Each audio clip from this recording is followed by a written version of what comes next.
Vamos a orar para recibir la palabra en esta noche y pedir, como siempre el Señor lo hace, que hable a nuestro corazón y podamos ser siempre ministrados con el poder de su palabra.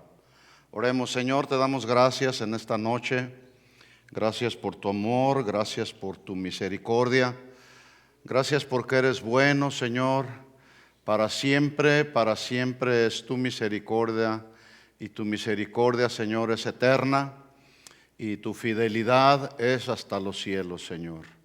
Estamos agradecidos contigo, como cada día te lo demostramos, Señor, en nuestros tiempos de intimidad contigo. Hablamos contigo, nos comunicamos contigo.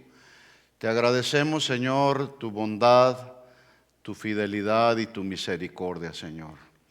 En esta noche pedimos que, como siempre tú lo haces, nos hables a nuestro corazón, Señor. Te necesitamos y necesitamos el consejo de tu palabra, Señor.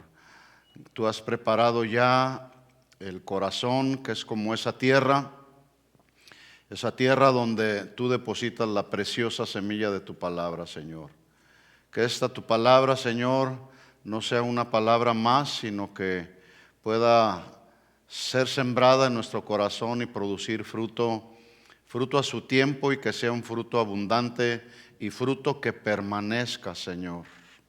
Que no sea una palabra que solo escuchemos y no practiquemos. En el nombre de Jesús te pedimos todo esto, Señor. Amén. Amén.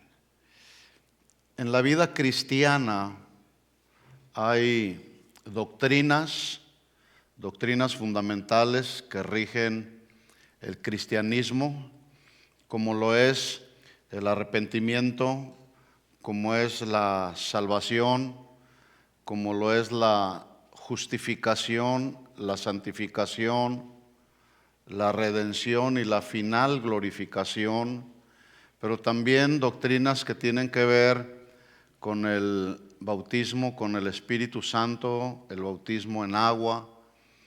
Y todas estas doctrinas son doctrinas que no están en la mesa de negociaciones, son las que rigen la vida de todos los cristianos. Hay doctrinas alrededor que son conocidas como doctrinas periféricas, se le llaman, que no son así esenciales para la vida cristiana, pero estas que yo acabo de mencionar son doctrinas que sostienen el cristianismo. Ahí es donde nosotros basamos nuestra vida cristiana.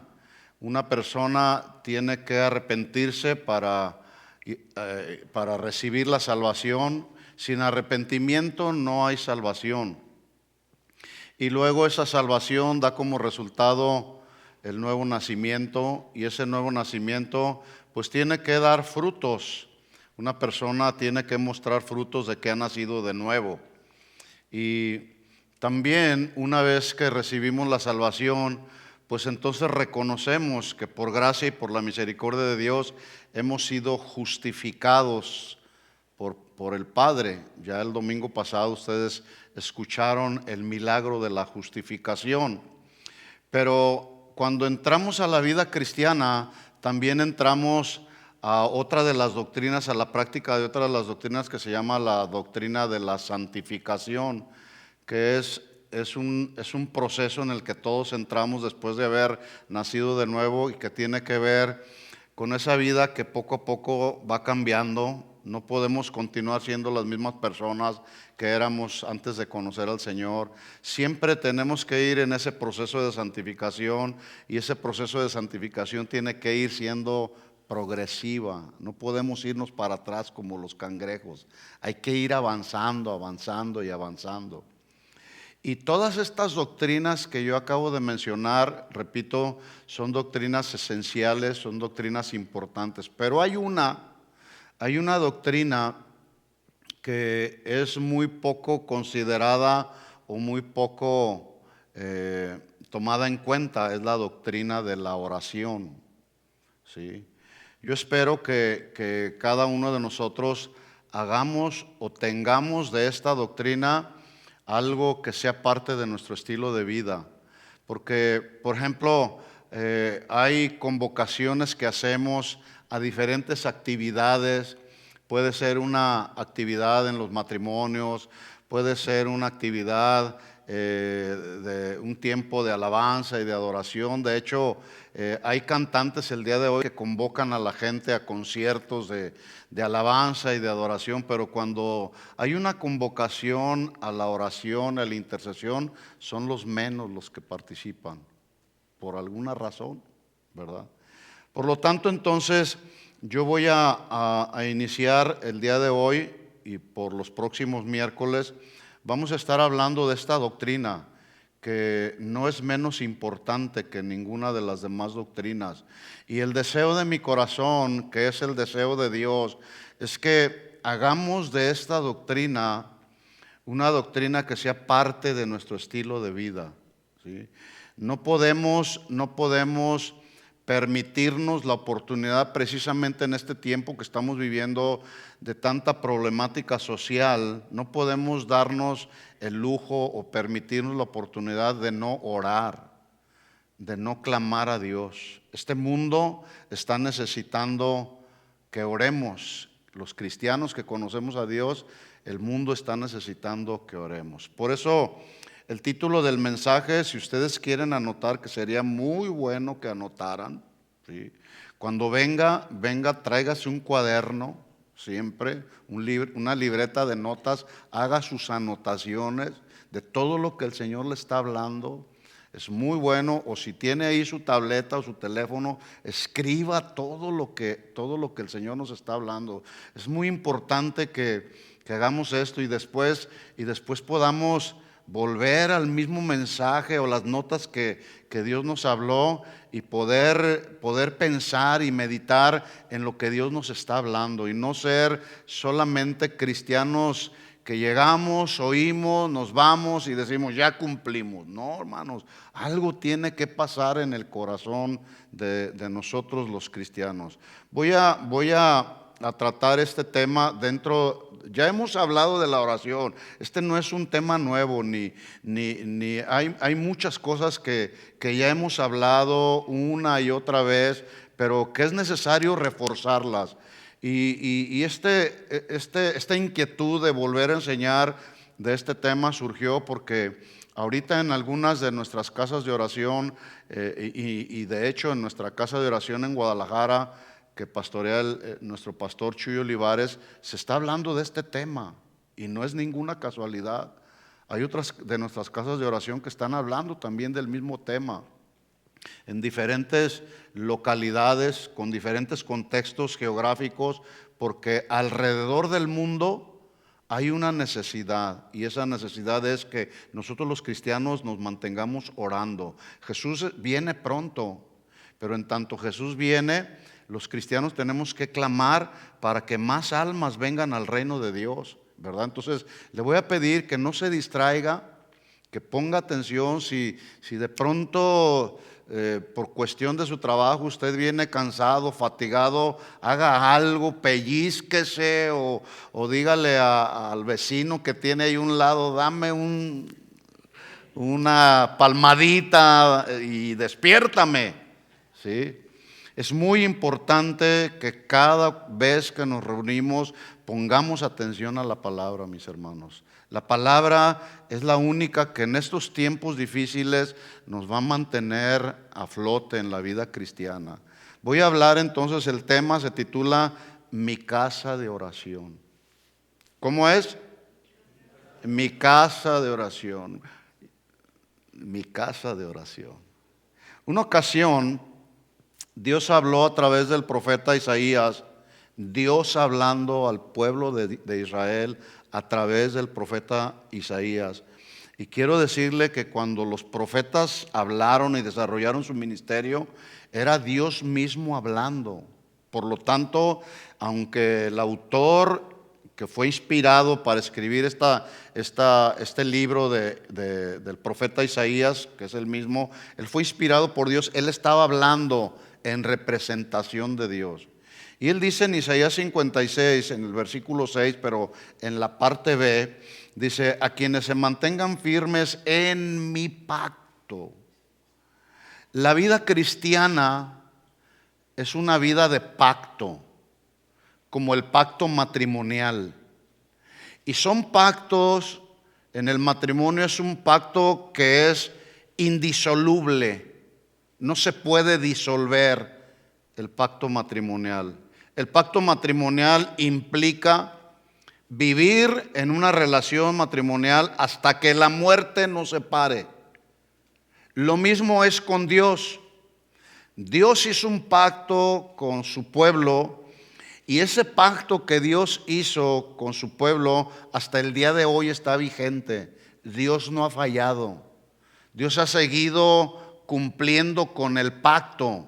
Él ha seguido firme, fiel al pacto. Los que hemos sido infieles y hemos violado el pacto somos nosotros, el pueblo de Dios, los hijos de Dios. ¿En qué consistía el pacto que Dios hizo con el pueblo de Israel?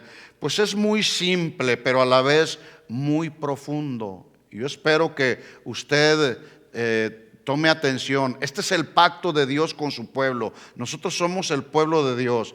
Dios le dijo al pueblo de Israel: yo voy a hacer un pacto con ustedes y yo voy a ser su Dios. Yo voy a ser su Dios. Yo voy a renunciar a todos los pueblos que hay alrededor del mundo para hacerlos a ustedes mi pueblo y mi especial tesoro. En otras palabras, tú y yo somos el pueblo de Dios. ¿Qué somos? El pueblo de Dios. Diga conmigo: yo soy parte del pueblo de Dios. Él es mi Dios y es mi único Dios. ¿Sí? Entonces les dice el Señor: este es el pacto. Yo seré su Dios, ustedes serán mi pueblo. Por lo tanto, en ese pacto, un pacto se hace entre dos personas, y el pacto implica cumplimiento de deberes y responsabilidades que llevan como consecuencia disfrutar de privilegios. Entonces, yo soy su Dios, dice el Señor, ustedes son mi pueblo, por lo tanto también ustedes deben renunciar a otros dioses para que yo sea su único Dios.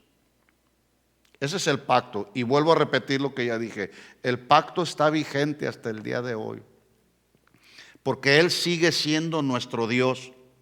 Nosotros seguimos siendo su pueblo, su especial tesoro. No porque somos el mejor pueblo, ¿sí?, sino porque Él nos escogió. Él determinó en su soberanía escoger al pueblo de Israel y a nosotros como su especial tesoro. El asunto es que en este pacto y a través de la historia del pueblo de Dios, el pueblo una y otra vez ha violado este pacto. ¿Por qué? Si vamos a la historia del pueblo de Israel, nos damos cuenta que el pueblo de Israel una y otra vez violó este pacto. ¿Cómo lo violó? Adorando a otros dioses. Adorando a otros dioses. Bueno, la violación de ese pacto por parte del pueblo de Dios en nuestros días sigue siendo la misma. Muchos de nosotros estamos violando ese pacto adorando a otros dioses. El Dios del Facebook, el Dios del Instagram, el Dios del trabajo, el Dios de tantos dioses que luego vienen a tomar el lugar que le corresponde al único Dios, al que nos salvó, al que nos rescató. Hermanos, a Dios hay que darle el primer lugar siempre. Hay que darle lo primero de nuestro tiempo. Hay que darle lo mejor a Dios, porque Él es nuestro único Dios. Él nos salvó, Él nos rescató, Él nos ha dado una vida mejor. Vivíamos de una manera mala, vivíamos en esclavitud, estábamos esclavos al pecado, nuestra vida no tenía sentido. ¿Cuánta gente se quita la vida porque dice: esta vida no vale nada? No vale nada cuando no se tiene a Cristo, pero en Cristo tiene valor la vida diaria. Porque Cristo nos dio vida, y una vida nueva en Cristo se puede disfrutar, se puede amar la vida aún a pesar de los problemas que tengamos. Porque nuestro único Dios es el que nos sostiene. Entonces, ustedes, les dice Dios, ustedes van a renunciar a todos esos dioses para que hagan de mí su único Dios. Recuerden que el pueblo de Israel en Egipto había adorado muchos dioses. El día de hoy la humanidad sigue adorando muchos dioses. Adoran más a las criaturas que al Creador. Y eso ofende a Dios. Entonces les dice el Señor: si ustedes me son fieles al pacto, se mantienen firmes en el pacto, dice versículo 7, yo los traeré a mi santo monte. A mi santo monte. Cuando la Biblia habla del monte, habla de entrar en una relación de intimidad con Él, ahí en su santo monte, en oración, en intercesión. Yo los traeré a mi santo monte y los alegraré en mi casa de oración. En mi casa de oración. Sus holocaustos y sus sacrificios serán aceptos sobre mi altar, porque mi casa será llamada casa de oración para todos los pueblos. Es decir, cada vez que el pueblo de Israel se unía, se juntaba para adorar a Dios, ofrecerle sacrificios de adoración a Dios, y lo hacían en la casa de Dios, los demás pueblos veían cómo el pueblo de Israel adoraba a su único Dios. Llegamos al Evangelio de Mateo y encontramos el texto paralelo a este de Isaías 56, 7. Y dice, y este texto paralelo lo encontramos en Mateo, cuando Jesús purifica el templo y hace referencia precisamente a lo dicho por Isaías. En Mateo capítulo 21, versículo 12, dice, y entró Jesús en el templo de Dios. En Isaías dice, los llevaré a mi monte santo. Ahora Jesús dice, los llevaré, o entró Jesús en el templo de Dios y echó fuera a todos los que vendían y compraban en el templo, volcó las mesas de los cambistas y las sillas de los que vendían palomas y les dijo, escrito está. Ahí está haciendo referencia al texto de Isaías 56. Y les dice entonces, escrito está, mi casa de oración será llamada para vosotros, será llamada, mas vosotros la habéis hecho cueva de ladrones. Escuchen esto, mis hermanos. Cada uno de nosotros ahora en el Nuevo Testamento, la Biblia dice que somos el templo de Dios, o somos la casa donde Dios habita. La pregunta para nosotros es, ¿cómo está nuestra casa? Porque Jesús entró al templo y encontró que ese templo o esa casa donde se supone que habitaba la presencia del Señor era una cueva de ladrones.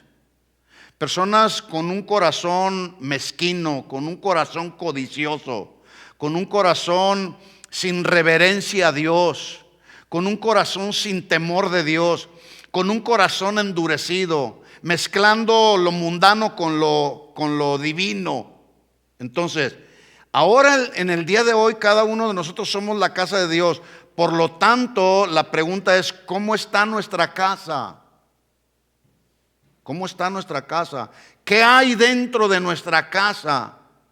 Porque Jesús echó fuera a todos estos mercaderes de este templo, porque en la casa de Dios, que es donde habita el Espíritu de Dios, escuchen mis hermanos, ahí debe de haber pureza y santidad. ¿Qué debe haber? Pureza y santidad. ¿Qué hay en tu corazón? ¿Qué hay en tu casa? ¿Qué hay en nuestra casa? Bueno, esa pureza, esa vida de santidad vienen a nosotros, escuchen, cuando nos conectamos con Dios por medio de la oración. Y es ahí cuando entramos a su casa, y esta nuestra casa no es una casa limpia, el Señor nos limpia, nos purifica. Y hay cosas dentro de nuestro corazón y vamos a su presencia y Él purifica nuestro templo. Por eso cada día tenemos que ir a la presencia del Señor y decirle con respeto, con humildad, limpia mi casa, Señor, limpia mi casa.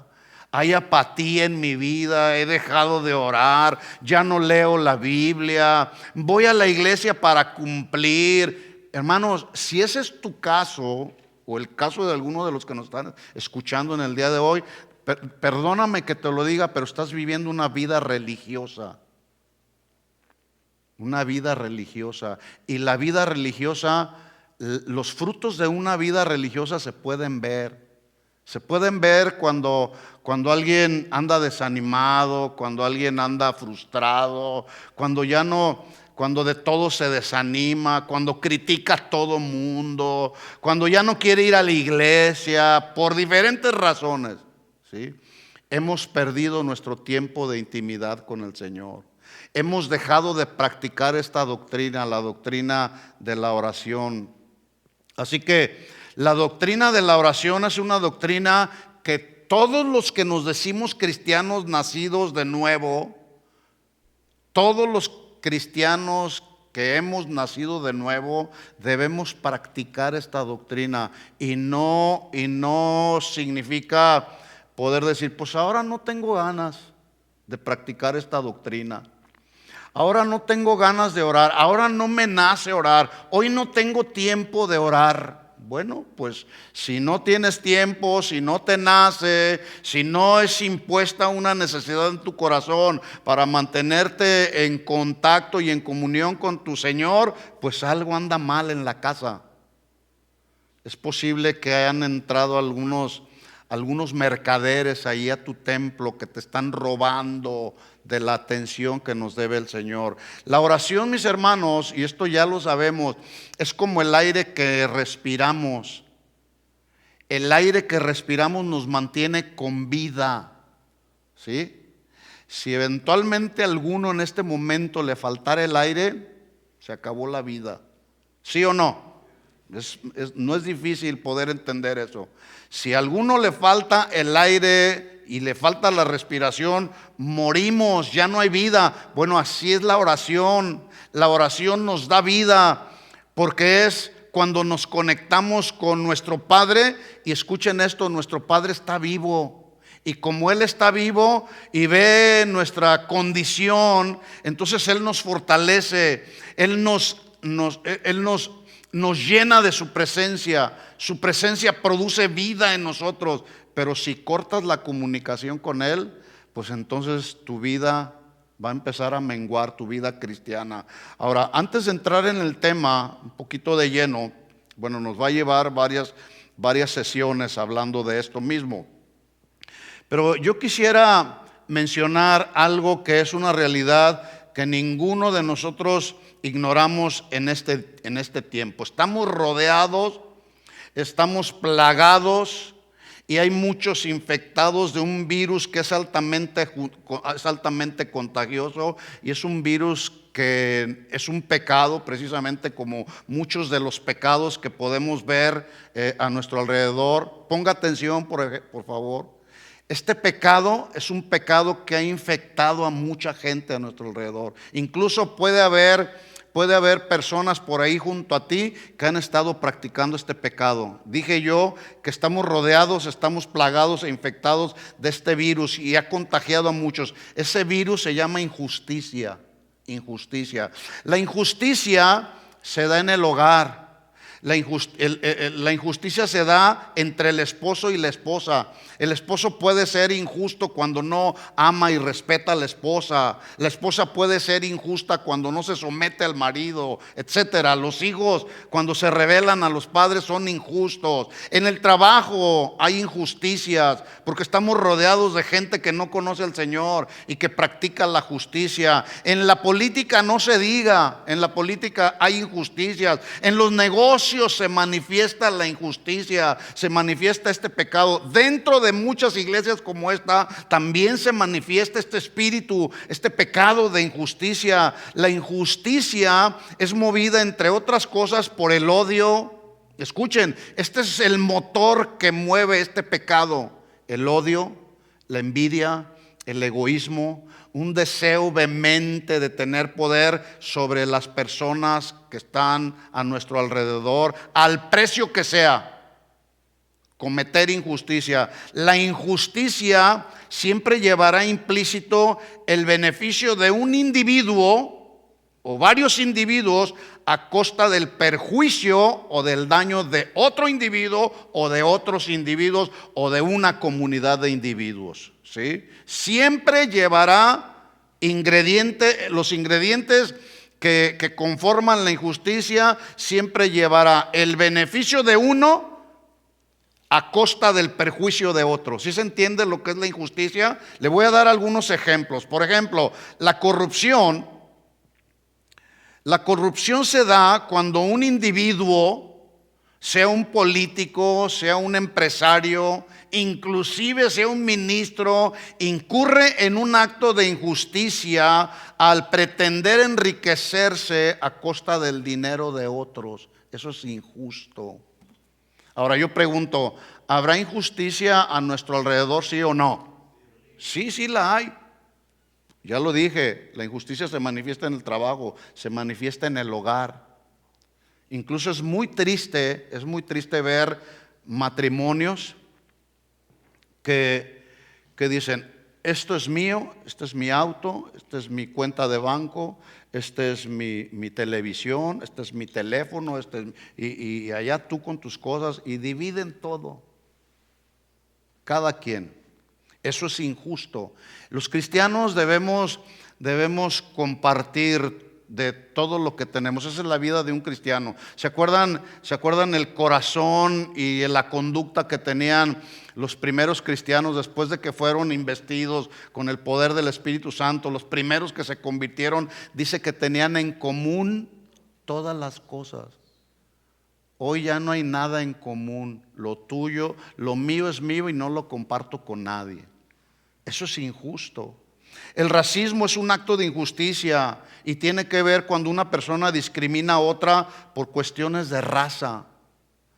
Aún es muy triste ver que a nosotros, los de la misma raza o del mismo país, ahí incurrimos en racismo. No nos podemos ver y en lugar de ayudarnos nos ponemos zancadilla los unos a los otros. Cualquier tipo de violencia es un acto de injusticia. Estoy solamente dándole un panorama de algo que usted y yo ya conocemos, porque quiero entrar en el tema. Primero tenemos que ver el panorama, que no es nada que ninguno de nosotros ignoremos. La violencia es un acto de injusticia y la violencia puede ser violencia física, puede ser una violencia verbal, puede ser violencia emocional. Hoy hay muchos jóvenes que están sufriendo de violencia a través del bullying y están siendo atacados. Cuide a sus hijos, cuidemos a nuestros hijos, oremos por ellos, démosles seguridad a nuestros hijos para que ellos puedan caminar adelante en la vida diaria. Si tu hijo no ha nacido de nuevo, busca sembrar en él la palabra para que tenga esta experiencia del nuevo nacimiento, para que pueda saber cómo defenderse ante la violencia de todo tipo que se presenta, la violencia verbal. Inclusive es muy triste ver en los hogares cómo hay violencia verbal. Los padres a veces maldecimos a los hijos, o los hijos maldicen a los padres. Eso es un modo de violencia, y la violencia en cualquiera de sus modos es una injusticia. El crimen es otro acto de injusticia. Una persona le quita la vida a otra con motivo o sin él. Eso es injusto. Por ejemplo, si vamos a la Biblia, yo les pregunto, ¿Caín tenía motivos para asesinar a su hermano Abel? ¿Sí o no? No. ¿Y por qué lo asesinó? ¿Por qué lo asesinó? Les pregunto. ¿Alguien sabe por qué lo asesinó? ¿Por qué? Porque había envidia, porque había celos. Pero lo más profundo es que había maldad en el corazón. Así está el mundo en el día de hoy. ¿Sí se ha dado cuenta? Yo pregunto, ¿qué es lo que mueve a una persona a asesinar a muchas personas que llegan ahí a una escuela y asesinan a cuánta gente encuentran a su camino? ¿Qué es lo que los motiva? Hay muchas razones, pero la maldad en el corazón, ¿sí? La traición no deja de ser también un acto injusto debido a que una persona defrauda a otra. Pregunto, ¿hay traición a nuestro alrededor? Sí, y la traición tristemente se da también dentro de la iglesia. ¿Habrá traición dentro de la iglesia? Sí. Y el hecho de que haya traición, pues eso se da. El asunto es que analicemos nosotros nuestra vida para no encontrarnos en un momento de traición o de traicionar a alguien también nosotros. Por ejemplo, Judas traicionó al maestro de maestro, y lo peor, por 30 miserables monedas de plata, que al final de cuentas no le sirvieron de nada, porque ya cuando quiso regresarlas en un aparente arrepentimiento, ya no fue demasiado tarde. La pregunta entonces es, ¿qué fue lo que movió a Judas a traicionar a Jesús? ¿Qué lo movió? La avaricia, la codicia, pero la maldad en el corazón. Yo pregunto, ¿así está el mundo en el día de hoy, sí o no? Sí, así está. Así está. Es triste ver la condición de muchas familias hoy en día cristianas, la condición de familias cristianas, y no se diga las no cristianas. Familias llenas de envidia, de odio, enojo, pleitos, deseos de venganza, violencia, caos, y el etcétera, etcétera, sigue adelante. La semana pasada, no sé cuántos de ustedes vieron por ahí una noticia de una mujer, no sé si fue aquí en los Estados, en la Florida, creo que fue en la Florida, una mujer golpeando a un pobre niño de 3 años, indefenso, pero con una violencia espantosa, una violencia diabólica, agarrando a un niño indefenso a golpes, y obviamente lo que ella no sabía es que la estaban grabando. Y al momento que las autoridades se dieron cuenta, le quitaron al niño, ¿sí? Y la metieron a la cárcel. Eso es lo justo. Si alguien que comete un crimen, lo justo es que pague por su crimen. Y estando en la cárcel, pues pedía perdón. No lo vuelvo a hacer. Es demasiado tarde. Demasiado tarde. No puedo vivir sin mi niño. Eso lo hubieras pensado antes, mujer malvada. Perdón por... El punto es que cuando se ve tanta injusticia a nuestro alrededor, hay a quienes les pudiera parecer que los malvados y los corruptos están triunfando, y peor, hay quienes pueden pensar que Dios ha perdido el control de las cosas que suceden alrededor del mundo. Yo pregunto, ¿Dios ha perdido el control? No. Dios siempre tendrá el control. La realidad que todos nosotros debemos tener y que nos produce seguridad en nosotros es que Dios sigue siendo Dios. Él seguirá siendo el único Dios que ha reinado, que sigue reinando y reinará por toda la eternidad. Y un día, escuchen esto, un día ese Dios descenderá para establecer su justicia de una vez y por todas.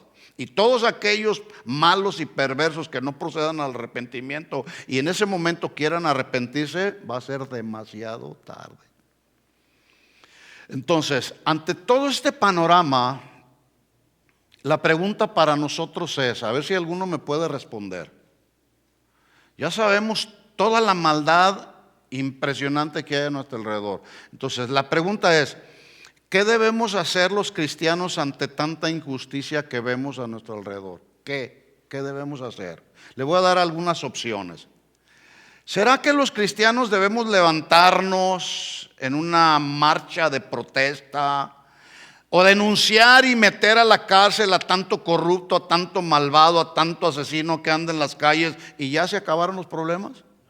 ¿Eso tendremos que hacer? Bueno, es claro, todo aquel que cometa un crimen, pues es necesario que llegue a la justicia, y la justicia es darle a cada quien lo que merece y lo que le corresponde, ¿verdad? Entonces, pero lo que vemos a nuestro alrededor es que la violencia sigue, los pleitos siguen, las enemistades siguen, los corruptos y los ladrones, los asesinos, los racistas y los traicioneros siguen aumentando. La pregunta es, ¿qué es lo que nosotros debemos hacer?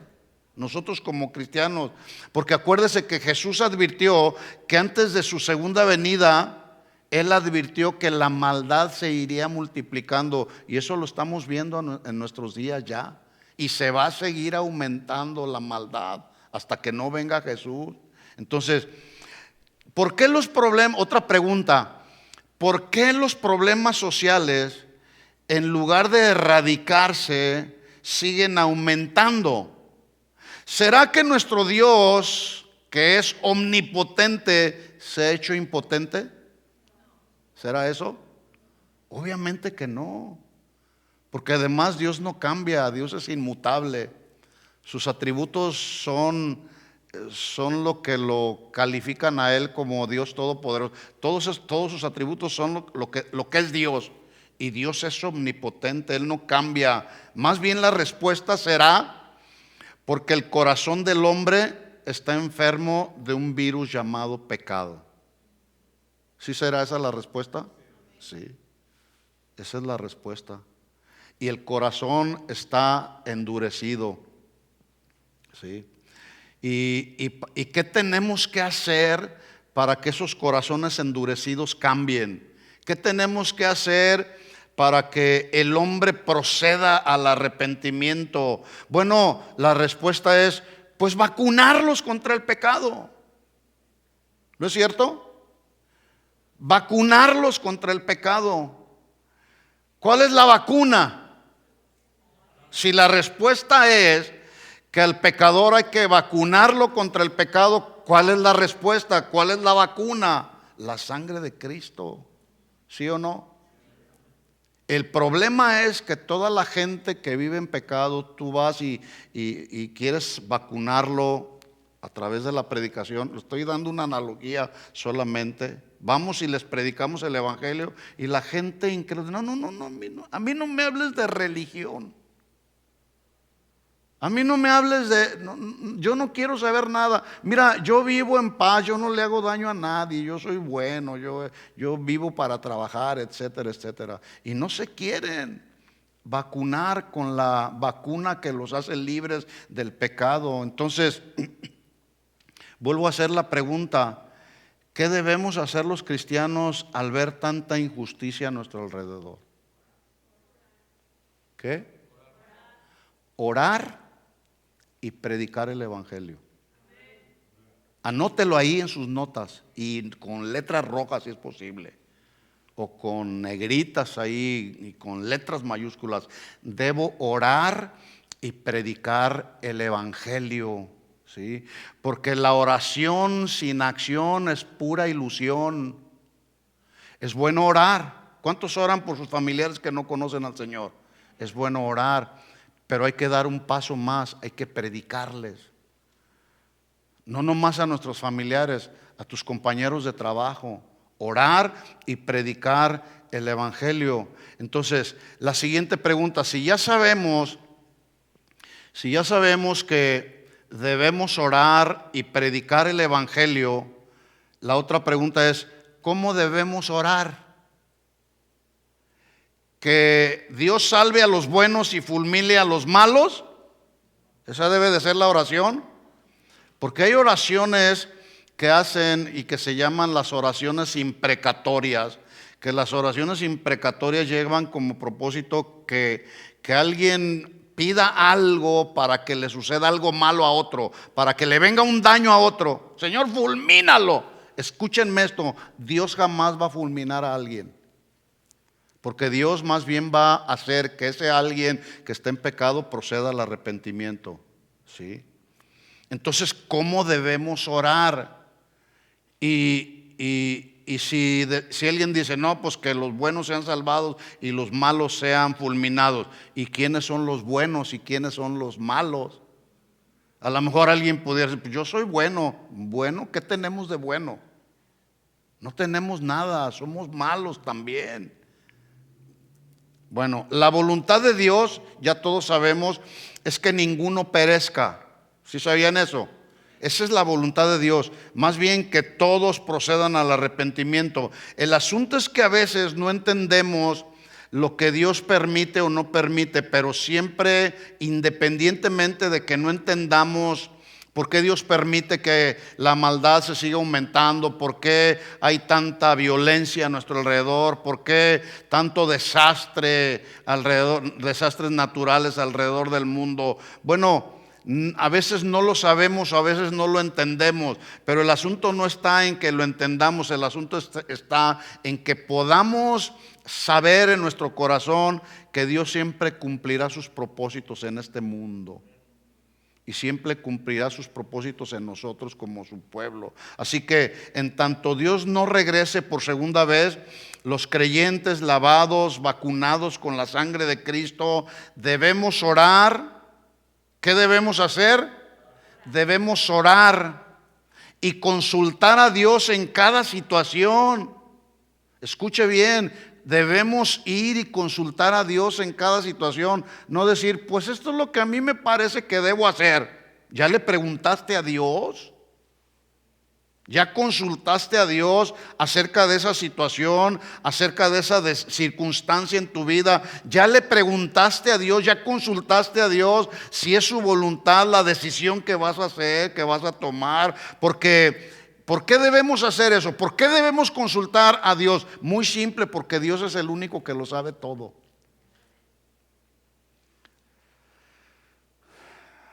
Por cierto, ¿necesitas hacer una decisión en este tiempo? No sé si es muy posible que tú tengas que hacer una decisión. ¿Ya le preguntaste a Dios si es su voluntad lo que vas a hacer? Porque a veces se involucra nuestra carne. A veces se involucran nuestras emociones. No, pues ya no estoy a gusto en ese lugar. ¿Ya le preguntaste a Dios si Dios es el que te está moviendo o son tus emociones? Alguien dijo que la gran tragedia en la vida de un creyente no es la oración que no recibe respuesta, sino la oración que nunca se manifiesta. Voy a repetir esto para los que están anotando. La gran tragedia de un creyente no es la oración que no recibe respuesta, y aquí voy a hacer un paréntesis enseguida. No es la oración que no recibe respuesta, sino la oración que nunca se manifiesta. Dice Pablo a los Filipenses en el capítulo 4, versículo 6. Él dijo, por nada estéis afanosos o preocupados. Así se traduce el afán. La desesperación. Por nada estés desesperado. Por nada te preocupes. Más bien, dice, sean conocidas tus peticiones, nuestras peticiones. ¿Cómo? Con oración, con ruego, con acción de gracias. Así es que debemos conocer, debemos presentar delante de Dios nuestras peticiones. ¿Para qué? Para que ante nuestras peticiones Él nos dé luz acerca de lo que debemos hacer. Hay quienes tienen la doctrina de la oración como aquella cajita que luego está en los lugares en un centro comercial, por ejemplo. No sé cuántos han visto una cajita donde está por ahí un extinguidor de fuego que tiene un letrero así con letras rojas que dice, rómpase en caso de emergencia. ¿Sí? Tristemente la oración para muchos está metida ahí en esa cajita y la usan solamente en casos de emergencia, cuando debe de ser una prioridad de todos los días. ¿Sí? La oración en la mayor parte de la vida de los cristianos es un recurso del cristiano menos explotada. La oración, ahí la tenemos. Es más, ¿cuántos saben que la oración es uno de los mejores regalos que el Señor nos ha dado después de la salvación? ¿Sí lo sabías? La oración es uno de los mejores regalos que el Señor nos ha dado a sus hijos, a los hijos del pacto, después de su salvación. Sin embargo, tenemos ese gran regalo guardado ahí en el baúl de los recuerdos, y ahí está el regalito sin abrir inclusive. Ya está todo empolvado y no abrimos el regalo para ver los grandes tesoros que hay cuando nos mantenemos en comunión con el Señor. ¿Cuántos son bendecidos cuando oran? ¿De veras? ¿Sí? ¿Lo dices con convicción?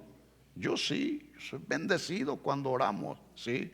No sé si usted sabía, pero en la Biblia se habla más de la oración en diferentes tópicos o con diferentes matices que de cualquier otro tema en la Biblia. ¿Por qué? Porque la oración es una doctrina del cristiano, es una doctrina cristiana, pero es una de las doctrinas menos practicada por los cristianos hoy en día. Así que al ver a nuestro alrededor, el panorama tan precario, tan errático, tan desastroso que estamos viendo a nuestro alrededor, ¿cómo debemos orar? Esa es la pregunta. ¿Cómo debemos orar? Les pregunto. ¿Cómo? ¿Cómo debemos orar? Hello. ¿Cómo debemos orar?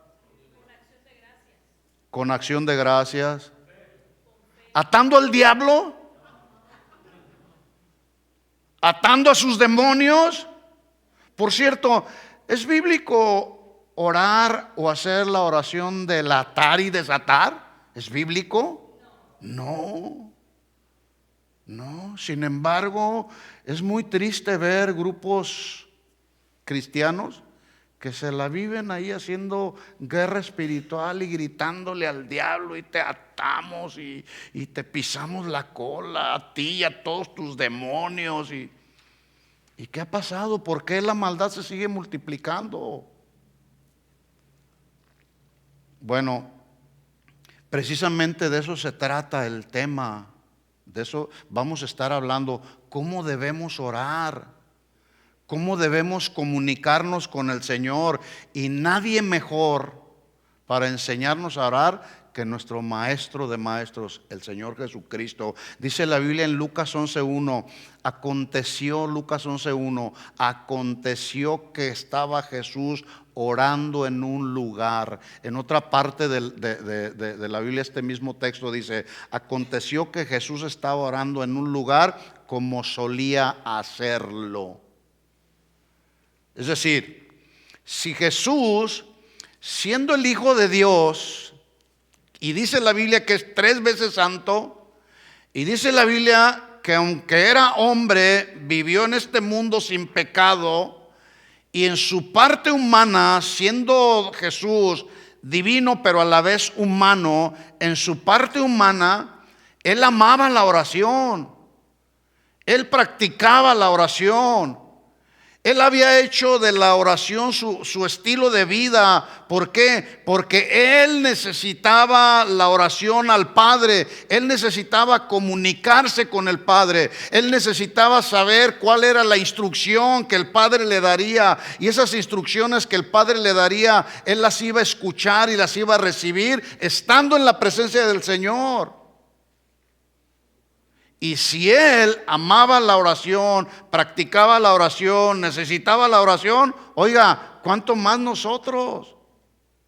Necesitamos orar. Por cierto, todos los domingos nos reunimos un grupo de hermanos a las 12 del mediodía. Tomamos media hora para orar. Hermanos, y aquí estamos y los convocamos a la oración. ¿Y cuántos llegan? Unos cuantos. Pero escúcheme esto, a mí eso no me frustra ni me desanima, porque siempre que Dios ha hecho algo, siempre lo ha hecho con un remanente, con pocos. Pero eso no significa que si usted puede venir, pues haga un esfuerzo y venga, si juntos vamos a orar. Pues no, yo no voy a la oración, al cabo Dios con poquitos hace mucho. Sí, pero si puede hacerlo, uno echa fuera 1000 y 2 echan fuera a 10,000. ¿Se imagina si somos 20? ¿Cuántas bendiciones oramos y clamamos, y cuántas bendiciones descenderán de parte del cielo para esta casa? Oramos por las necesidades de esta casa. Oramos que nuestro servicio sea un servicio lleno de la presencia del Señor. Oramos que los que están ministrando aquí, que nos llevan a la presencia del Señor, vivan en santidad, que tengan el respaldo de Dios. Ese es nuestro tiempo de oración, ese es nuestro clamor, una oración comunitaria. Y es necesario, porque es una doctrina que todos los cristianos debemos de practicar. Entonces dice ahí Jesús, Lucas 11:1, aconteció que estaba Jesús orando, y cuando terminó, uno de sus discípulos le dijo, Señor, enséñanos a orar. ¿Quién le dijo? uno de sus discípulos. Si tú eres un discípulo de Jesucristo y eventualmente no sabes cómo pedirle al Señor como conviene, dile a Jesús: Señor, enséñame a orar. Porque luego de repente nos encontramos haciendo oraciones, solamente oraciones de petición, pidiéndole todo lo materialmente que necesitamos. Y la oración de intercesión, ¿dónde queda? En la Biblia encontramos diferentes tipos de oración. Está la oración de intercesión, está la oración de petición, está la oración de acción de gracias, está la oración escritural, cuando usamos la escritura y oramos conforme a la escritura. Está la oración comunitaria, como está la oración individual. Y cuando no sabemos cómo pedirle al Señor, pues vamos a su presencia y digámosle: Señor, enséñanos a orar como también Juan enseñó a sus discípulos. Así que en esta serie, no sé cuántos temas, la oración es un tema muy extenso, pero no sé cuántos temas nos vaya a permitir el Señor poder compartir. Pero vamos a tratar de hacer de estos temas como un taller práctico de oración. ¿Cuántos están dispuestos a trabajar en la oración comunitaria? El día miércoles que nos juntamos, vamos a trabajar, vamos a orar por diferentes necesidades. Vamos a escuchar la parte teórica, lo que dice Dios en su palabra, pero también vamos a practicar participando todos, no nomás el pastor o no nomás unos cuantos, todos, para aprender, para que todos aprendamos a orar como conviene. La oración, mis hermanos, entonces no es una simple doctrina que es necesaria e indispensable en una congregación cristiana como esta, como cualquier otra. Escuchen esto: es un deber de todo cristiano practicar esta doctrina. ¿Qué es? Díganlo: es un deber que tengo que cumplir como cristiano. Esa es parte del pacto, mantenernos en comunicación con el Señor. Los grandes avivamientos en la historia del cristianismo no iniciaron con grandes multitudes. Los grandes avivamientos iniciaron con un remanente santo dispuesto a clamar, a suplicar a Dios por un verdadero avivamiento, tomados de la promesa que dice Jeremías 33:3. Escuchen lo que dijo el profeta Jeremías, hablando de parte de Dios. Dios diciendo: clama a mí y yo te responderé, dice el Señor, y te enseñaré grandes cosas ocultas que tú no conoces. Y debo hacer una aclaración respecto a esta palabra avivamiento, porque luego tenemos el concepto de avivamiento de multitudes.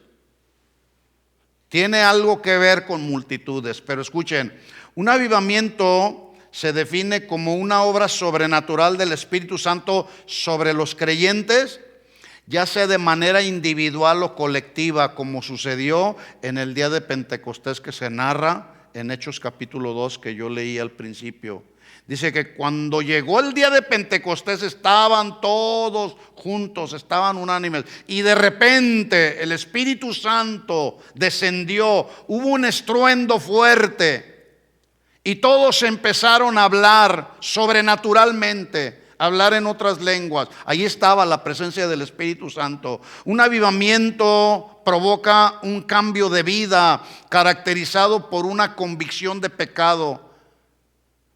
Un avivamiento conduce a una persona al arrepentimiento, renueva el compromiso con el Señor, pero también el genuino avivamiento que surge en el corazón de una persona genera adoración y rendición total a Dios. Eso es avivamiento, no solamente multitud de personas. ¿Sí lo alcanzan a ver así? La pregunta es: ¿qué tan avivados estamos nosotros? Y ese avivamiento que hay, esa vida del Espíritu que hay, nos mueve a estar conectados con Él, a estar bien enchufados con Él y no desconectarnos de Él. ¿Sí? Así que la oración es una doctrina que toda la iglesia debemos practicar. ¿Por qué? Porque cuando oramos, ministramos a Dios. A Dios le gusta que le presentemos nuestras peticiones. Ministramos a Dios cuando intercedemos por las necesidades de otros. Todos tenemos necesidades de diferentes formas, de diferentes maneras. Por eso cada uno de nosotros debemos presentárselas al Señor. Jesús dijo, bueno, uno de sus discípulos le dijo, Señor, yo no sé orar, enséñame a orar. En este versículo podemos ver cómo la necesidad que surgió de dentro del corazón de este discípulo no fue otra cosa más que un asunto espiritual. Enséñame a orar, Señor. Porque a veces pensamos y decimos, yo ya sé orar. Pero Santiago habla a los cristianos y dice, ustedes piden y piden mal, porque piden para gastar en vuestros deleites. El asunto es que cuando pidamos, Dios quiere que le pidamos, aunque Él de antemano ya sabe lo que necesitamos. Pero cuando le pidamos hay que pedirle lo que tiene que ver conforme a su voluntad. ¿De acuerdo? Sin duda, este discípulo tenía en su corazón el deseo de aprender. Todos los cristianos oramos, sin embargo, no todos sabemos pedir como conviene. Por eso hay que decirle al Señor, Señor, enséñanos a orar. ¿De acuerdo? Voy a parar aquí y vamos a orar. Vamos a orar. Le quiero invitar a que se ponga de pie. Vamos a tomar unos minutos solamente para orar, ¿sí? Y quiero preguntar a algunos de ustedes si tienen alguna petición, inclusive en los próximos miércoles, domingo o miércoles cuando vengas, si tienes una petición, tenemos por ahí unas boletas, si tenemos, Roberto, ¿no tienes una por ahí? Si me la puedes traer, por favor.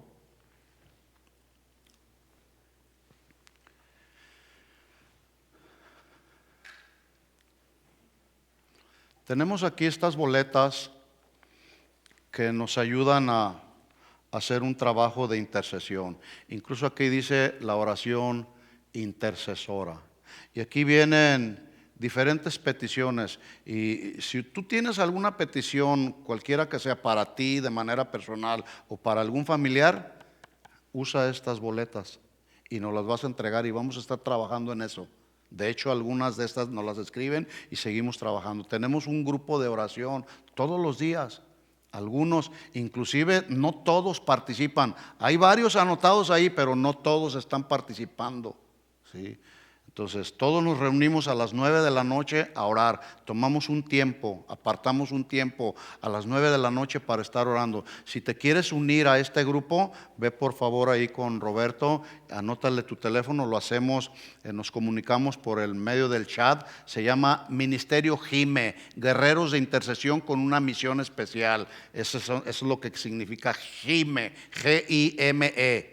Guerreros de intercesión con una misión especial. ¿Cuál es la misión especial? Orar, interceder unos por otros, ¿sí? Entonces, si tú tienes una necesidad, vamos a usar estas boletas. Aquí hay necesidades, tipos de necesidad por tu familia, por tu matrimonio, por la salvación de alguno, por un trabajo, por una situación económica, por sanidad, por liberación, etcétera, o algunos comentarios. Y aquí vamos a estar orando por cada una de estas peticiones. Quiero aprovechar este tiempo para saber si alguno de ustedes en esta hora, aquí y ahora, tiene alguna petición por la que quiera que terminemos orando en esta noche. Levante su mano y nos dice fuerte, por favor, para que todos escuchemos. Por la salvación de tus 3 hijos que están en México, ¿verdad? Vamos a orar por los hijos de José Silva.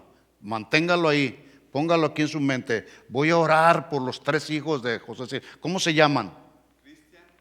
Cristian, Luis Enrique,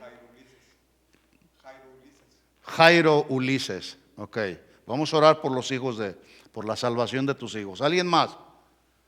Aquí, hermano Noé. Por la salvación de tus hijos. Anotemos ahí. Después nos anotan por favor una petición, porque vamos a estar orando. La salvación no puede venir hoy o puede venir mañana, pero hay que estar orando. Yo dije hace un momento, hay que orar, pero también hay que predicar el evangelio. Hermana ahí. Por sanación de mis pies. Por salud para sus pies. Véngase aquí, vamos a orar por usted. Véngase ahora mismo. ¿Alguien más aquí?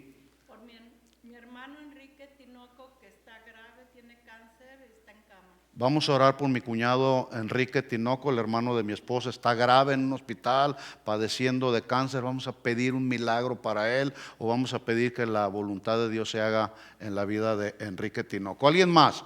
¿Alguien más? Allá, Diana. Por la salvación de tu hija. Vamos a orar por la salvación de tu hija. ¿Alguien más necesita que oremos? ¿Sí? Por la salud de mi hermano. Por la salud de su hermano. ¿Cómo se llama su hermano? Vamos a orar por Raúl, la salvación para la salud para mi hermano. ¿Alguien más? Vamos a orar. Este es un tiempo de trabajo. Allá, Alex.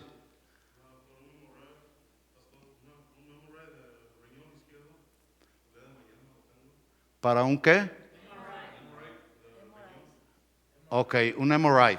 Ok, vamos. ¿Para ti? Vente para acá, vamos a orar por ti. ¿Alguien más? ¿Alguien más? Hermana.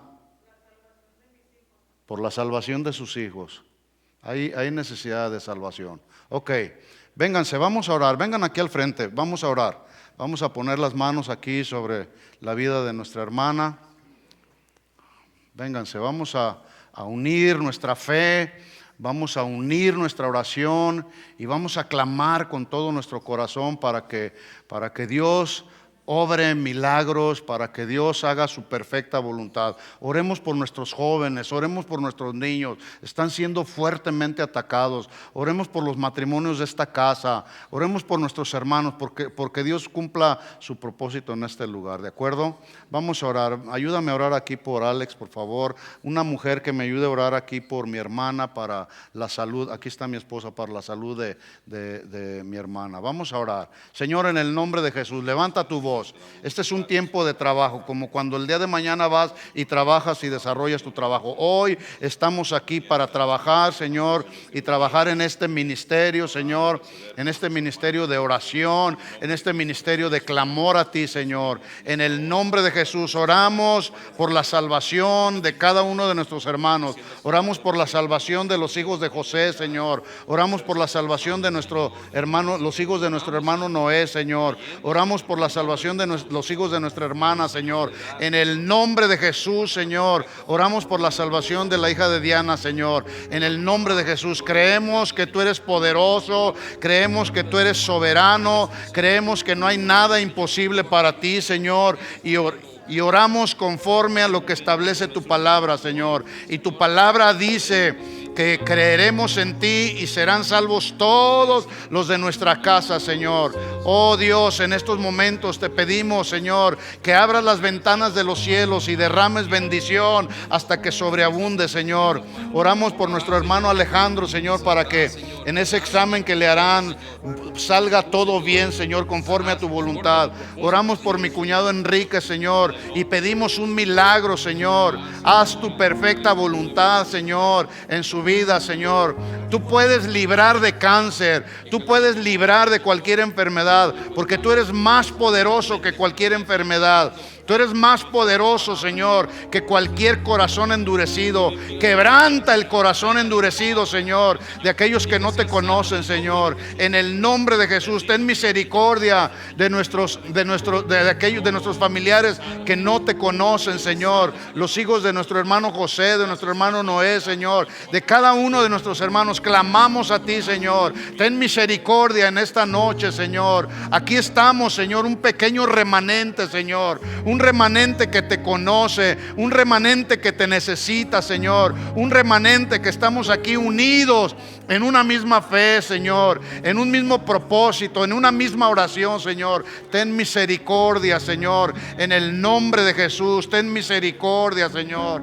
Oh Dios, extiende tu brazo, Señor, que corra, Señor, la palabra de salvación a donde ellos se encuentran, Señor. Rodéales de personas que puedan llevarles el mensaje de salvación a nuestros hijos, Señor, que no te conocen, en el nombre de Jesús. Oramos por nuestros niños de esta casa, Señor. Oramos por nuestros jóvenes, Señor. Oramos por cada matrimonio. Levanta tu voz y oremos en el nombre de Jesús. Levantamos nuestro clamor, presentamos, Señor, delante de ti nuestras peticiones. Esas son nuestras peticiones. Ese es nuestro ruego para ti, Señor. te las presentamos delante de ti como lo establece Pablo, Señor. Sean presentadas nuestras peticiones delante de ti, con oración, con ruego y con súplica, Señor.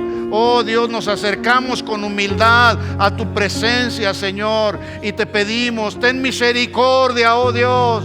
Sana al enfermo, Señor. Fortalece al débil, Señor. Fortalece nuestra fe, Señor, para creer que tú eres más poderoso que cualquier cosa, Señor, que cualquier enfermedad. Tú eres más poderoso que cualquier pecado, Señor. Oh Dios, que los que no te conocen procedan al arrepentimiento. Oh Señor, aquí estamos. Ten misericordia, Señor. Oh Dios, quita las escamas de los ojos, que caigan las escamas de los ojos, Señor. Oh Dios, abre los ojos espirituales de tu pueblo en este tiempo, que podamos permanecer fieles al pacto, Señor. Fieles al pacto, Señor, en el nombre de Jesús, Señor. Aquel que se encuentre desanimado, Señor, aviva tu obra en su corazón, Señor, en el nombre de Jesús. Si alguno de nuestros hermanos en esta casa se encuentra desanimado por alguna razón, Señor, yo te pido en el nombre de Jesús que tú pongas el querer como el hacer por tu buena voluntad dentro de su corazón, Señor. Aquí están, Señor, cada una de estas peticiones. Sana, Señor, los pies de nuestra hermana en el nombre de Jesús. Oh, cuán hermosos son los pies de aquellos que llevan buenas nuevas, Señor. Haz de sus pies, Señor, los pies que lleven buenas nuevas a los que no te conocen, Señor, en el nombre de Jesús, Señor. Levanta tus manos al Señor y dile: Señor, aquí están nuestras peticiones. Las hemos presentado delante de ti, Señor. Ahora te damos gracias, porque Pablo dice que presentemos nuestras oraciones con acción de gracias. Gracias porque sabemos que tú responderás, Señor. Tú responderás conforme a tu perfecta voluntad, Señor. No a lo que hemos pedido, Señor, sino a lo que es conforme a tu perfecta voluntad, Señor. Gracias porque sabemos que tú lo harás, porque tú has escuchado nuestra oración y has escuchado nuestro clamor, Señor. En el nombre de Jesús, a ti sea la gloria, la honra y todo el honor. Llévanos con bien hasta nuestra casa en esta noche, Señor. Danos descanso ahí en nuestro hogar. En paz nos acostaremos, así mismo dormiremos, porque solamente tú, Señor, nos haces vivir confiados. Y todos decimos amén, amén y amén. Dale el aplauso de alabanza al Señor. Gracias, Señor. Gracias por tu amor y tu misericordia, Señor. A ti la gloria y la honra siempre, Señor. Amén. Amén. Vamos a creer que Dios va a estar obrando, ¿de acuerdo? Por favor, anótenos sus peticiones aquí para estar orando por sus hijos. Se las entregan por ahí a Roberto.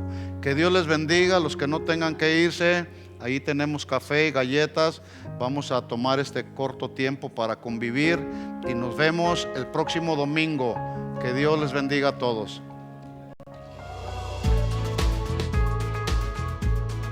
Gracias por escucharnos. Les invitamos a que visiten nuestro sitio web. Acompáñenos en algunas de nuestras reuniones. Estamos en el 17244 Randall Avenue. Esperamos haber sido de bendición para su vida. Esto fue un mensaje de Casa de Oración Fontana. Estamos comprometidos con la verdad.